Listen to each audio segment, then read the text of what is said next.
Hello दोस्तों, कैसे हो आप लोग। मेरा नाम है कृष्णा, आप देख रहे हैं टेक्निकल कृष्णा। आज मैं बताने वाला हूं किसी भी ओप्पो और रियलमी के डिवाइस में स्वाइप बार को इनेबल करने का फुल प्रोसेस को बताने वाला हूं, तो वीडियो को बिल्कुल स्किप ना करना। इस तरह के वीडियो पाने के लिए चैनल को सब्सक्राइब जरूर कर दे, साथ ही साथ बेल आइकन पर क्लिक कर दे आने वाली वीडियो को नोटिफिकेशन पाने के लिए। तो चलिए वीडियो को शुरू कर देते हैं विदाउट टाइम वेस्टिंग।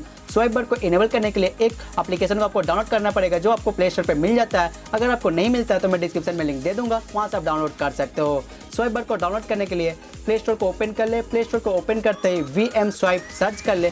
सर्च करते ही स्लाइड बार VM स्वाइप पे क्लिक करें। क्लिक करते ही ये 1.9 MB का ऐप है, आप इसे इंस्टॉल कर ले। मैंने पहले ही कर लिया तो मैं अब इसे नहीं करूँगा। उसके बाद ओपन का ऑप्शन दिख रहा होगा, उस पर क्लिक कर दे। क्लिक करते ही कुछ इस तरह से ये ओपन होता है। उसके बाद आपको इनेबल VM स्वाइप का ऑप्शन दिख रहा होगा, उस पर आप क्लिक कर दे। क्लिक करते एक फ्लोटिंग बार ओपन हो जाएगा। उसके बाद आप सेटिंग पे क्लिक कर दे और यहाँ पर अपने हिसाब से आप कस्टमाइजेशन कर सकते हो, जैसे चेंज बार फ्लोटिंग, आप ऊपर नीचे कहीं भी इसे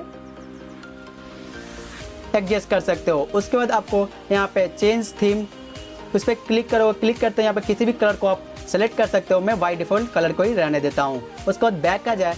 बैक आते ही आप राइट साइड आप जब भी क्लिक करोगे तो कुछ इस तरह से नोटिफिकेशन पैनल आपको दिखेगा। और उसके बाद एक बार और राइट साइड क्लिक करोगे तो यहाँ पर ऐप ऐड करने का भी ऑप्शन दिखेगा। उसके बाद ऐड पर आप क्लिक करोगे।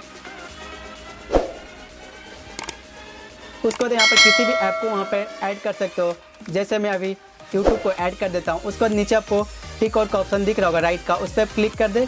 क्लिक करते ही देख सकते हो यहाँ पे यूट्यूब ऐड हो चुका है और ये बहुत ही अच्छी तरीके से वर्क करता है। वीडियो अच्छा लगा हो तो एक लाइक कर दे। इस तरह का वीडियो पाने के लिए चैनल को सब्सक्राइब जरूर कर दे।